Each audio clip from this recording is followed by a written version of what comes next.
نور الدین زنگی نو حضور نے ستیاں جا جگایا مصر چو، اور بھی بڑے حکمران سن، تو اس کی وجہ یہی تھی کہ نور الدین زنگی نے دارالحدیث بنائے تھے، بڑی بڑی عمارتیں تعمیر کرائی تھیں کہ یہاں بیٹھ کر شیخ الحدیث حضور کی حدیثیں سنائیں، رسول اللہ کے فرامین سنائیں، ان کو لاکھوں لاکھوں روپے مولویوں کو تنخواہیں دی، بڑے بڑے علماء کو، محدثین کو، کہا کہ آپ کا اور کوئی کام نہیں ہے، جو چاہے روغن بادام چاہیے، پستے چاہیے، بادام چاہیے، روٹی چاہیے، گھوڑے چاہیے، باغات چاہیے، آپ کو میں دوں گا، لیکن یہاں بیٹھ کر حضور کی حدیث پڑھاؤ۔ تم نے اہل قرآن کی کیا عزت کی ہے؟ حضور نے تو قرآن ہی کو علم قرار دیا۔ ہاں، حضرت زیاد بن لبید کہتے ہیں نا، حضور نے فرمایا یہ وہ وقت ہے کہ جب علم چلا جائے گا، تو کہتے ہیں میں نے عرض کی حضور کیف یذهب العلم نحن نقرأ القرآن ونقرئ ابناءنا ويقرئ ابناؤنا ابناءهم الى يوم القیامہ، حضور قرآن علم کیسے چلا جائے گا؟ پھر آپ کی امت پر زوال آ جائے گا، ہم آپ سے قرآن پڑھتے ہیں، ہم اپنے بچوں کو پڑھائیں گے، ہمارے بچے اپنے بچوں کو پڑھائیں گے، ان کے بچے پھر اپنے بچوں کو پڑھائیں گے، الى یوم القیامہ، قیامت تک یہ سلسلہ چلے گا، تو علم کیسے چلا جائے گا؟ حضور نے فرمایا او زیاد، میں نے تو سمجھا تھا تو بڑا سمجھدار آدمی ہے، مدینہ منورہ میں تیری ماں تجھے روئے، یہ کیا بات تو نے سمجھ لی؟ اولیس ھذا الیہود والنصارى یقرؤون التوراۃ والانجیل ولا یعملون بشیء فیہما، فرمایا یہ تمہارے سامنے یہود و نصارہ موجود ہیں، تورات بھی پڑھتے ہیں، انجیل بھی پڑھتے ہیں، لیکن جو اس میں لکھا ہے اس پر عمل نہیں کرتے، تو فرمایا میری امت قرآن ضرور پڑھے گی لیکن عمل نہیں کرے گی تو علم چلا جائے گا۔ بتاؤ، یہاں تو قرآن دیکھ کر امت کو پڑھنا نہیں آتا، جن کو دیکھ کر قرآن نہیں پڑھنا آتا، ان کو کیا سمجھنا ہے کہ جناب فَبِأَيِّ آلَاءِ رَبِّكُمَا تُكَذِّبَانِ کا کیا معنی ہے؟ كُلُّ مَنْ عَلَيْهَا فَانٍ وَيَبْقَى وَجْهُ رَبِّكَ ذُو الْجَلَالِ وَالْإِكْرَامِ کا کیا معنی ہے؟ وَلِمَنْ خَافَ مَقَامَ رَبِّهِ جَنَّتَانِ فَبِأَيِّ آلَاءِ رَبِّكُمَا تُكَذِّبَانِ ذَوَاتَا أَفْنَانٍ وَمِن دُونِهِمَا جَنَّتَانِ، ان چیزوں کا ان کو کیا پتہ ہے؟ اذا وقعت الواقعۃ ليس لوقعتها كاذبہ خافضۃ رافعۃ اذا رجت الارض رجا وبست الجبال بسا فكانت هباء منبثا وكنتم ازواجا ثلاثا سبح لله ما في السماوات وما في الارض وهو العزيز الحكيم يا ايها الذين امنوا لم تقولون ما لا تفعلون كبر مقتا عند الله ان تقولوا ما لا تفعلون تبارك الذي بيده الملك وهو على، ان کو کیا پتہ ہے میں کیا پڑھ رہا ہوں؟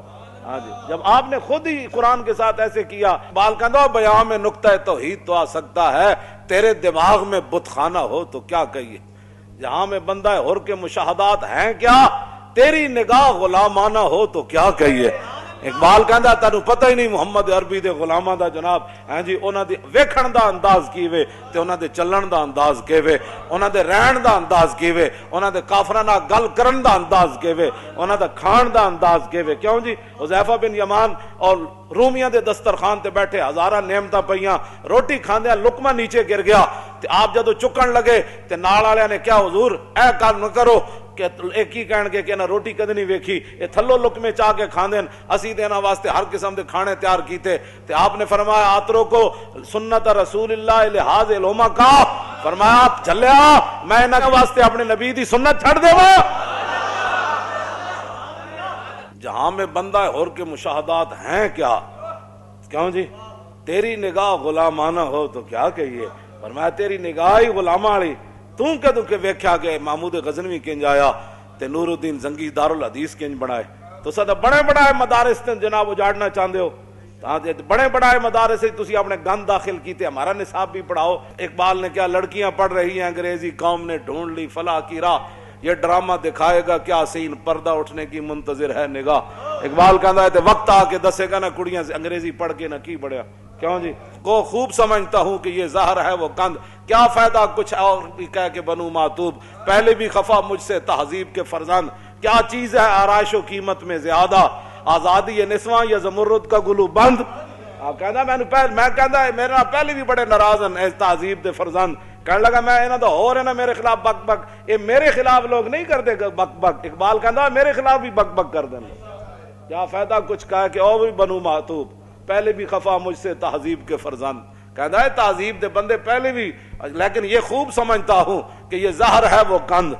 ہاں کہتا ہے کڑیاں دے دوپٹے لا دینے تے جناب مٹک مٹک اقبال کہندا بہلا دختر این دل بریہا مسلماناں نہ زیبت کافریا. اقبال کہندا جدوں مسلماناں دی دھی دوپٹے لا کے مٹک مٹک کے کالجاں یونیورسٹیاں جاندی تے اقبال کہندا اوئے مسلماناں دی دھی تینوں اے زیب ہی نہیں دیندی, اے کافراں دی عاداواں تو کیویں اپنا لئیاں؟ مسلمانوں دیا دیاں جن کا آنچل نہ دیکھا ماہ میر نے اس ردائے نزاہت پہ لاکھوں سلا.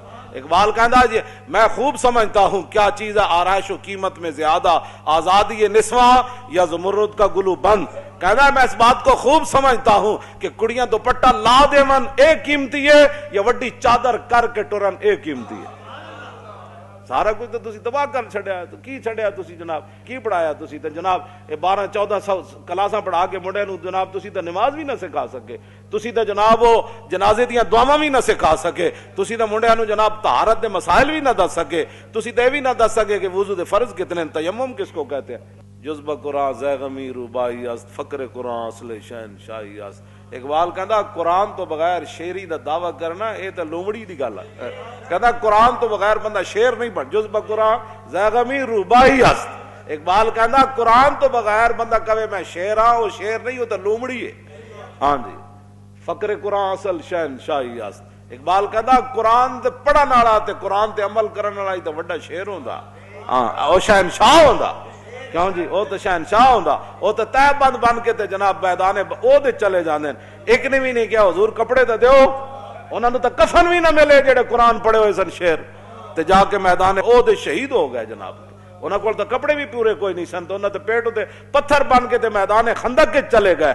اج جناب گھر سامان نہیں سی لایا, فقر قرآن اصل شہنشاہی است. اقبال کہندا قرآن جڑا پڑھن والا ہی اصل شہنشاہ ہے.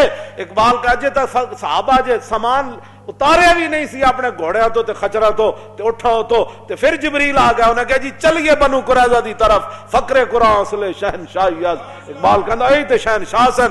ایک صحابی نے بھی نہیں کیا حضور روٹی بھی رج کے نہیں کھادی, انہیں کہا جی چلیے, بس اتنی گل ہے جناب. قبر وچ اتنی جگہ ہے, ہسن دے کے رون لے اور دس تینوں دتا کس دلاسا ہو, ہسن دے کے رون لے اور دس تینوں دتا کس دلاسا ہو. عمر بندے دی ایویں گزری جے میں پانی وچ پتاسا ہو, تے سوڑی سامی سٹ گتے سن تے پت نہ سگ سے پاسا ہو, تے صاحب تے تو لیکھا منگسی باہو رتی گھٹ نماشا ہو. اس واسطے اتنی ساری لبنی جا, او بھی قسمت والے نو لبنی, او بھی قسمت والے نے رکھنا ہے اونوں تھلے, ورنہ گور کون تے دھڑل کر کے سٹ دین. پھر قبر جنہاں دی جیوے ہو, اور قبر پھر انہاں دی جیڑی جنہاں حضور نال وفا کی تھی. ہاں پھر رسول اللہ نال جنہاں وفا کی تھی تے اسی تانوں او راہ لا رہے ہیں. نور الدین زنگی کی بنایا جی دارالحدیث. دوسرا انہاں مدرسے کھولے, بند نہیں کیتے, مدرسے کھولے تے دینی کتاباں چھاپ کے تے مفت تقسیم کیتیاں. چھاپ تے مراد لکھوا, مطلب تسی کہو جی اس ویلے چھاپے خانے کتے ہوندے سن, اس ویلے بڑے بڑے شعر بیٹھ کے سونا سونا خط لکھدے سن. ہاں تیسری بات, نور الدین زنگی نو ستیاں رسول اللہ نے جا کے جگایا, فرمایا اٹھائے میری ناموس کے لیے. کیوں جی ایویں کوئی نہیں, کوئی کام کسے دا کردا, کوئی تعلق ہوئے تے کرنا. ہاں کوئی تعلق ہوئے تے کرنا, ایویں نہیں کردا جی فلانا نہیں کردا میں کہ نہیں کردا تو روے اپنی قسمت نو. کیوں جی تے شکر کرن لبیک والے جڑے دیہڑی راتی لبیک دا نعرہ لاندے, او نہ ہو میرا ذکر حضور میں ہوا ورنہ خوشی میری طرف دیکھ کے مسکرائی کیوں. تسی کتنے خوش نصیب ہو, ہر ویلے تجدید عہد کر دیو. کیوں جی تجدید وفا کر دیو. تیسری بات جو نور الدین زنگی کے اندر تھی, وہ سرکاری خزانے سے تنخواہ نہیں لیتے تھے. ساڑھے بزرگاں نے لکھا ہے نا, تین وجہ تو نور الدین زنگی نو حضور نے ستیاں جا جگایا. آپ نے فرمایا کہ آ مدینہ منورہ میں میری عزت کا کام ہے. پھر نور الدین زنگی پھر این چار اپنا دامن کر کے نا کمیز این چک کے تے پورے مدینہ پاک دی گلیاں این پھریا سی, اپنی فوج نال روندا سی, حضور تسی مینوں اس کام واسطے تسی مینوں منتخب کیتا, حضور میں تے اس کوئی نہیں سی قابل, حضور تسی مینوں آ جگایا, حضور تسی میرے اس کام واسطے منتخب کیتا.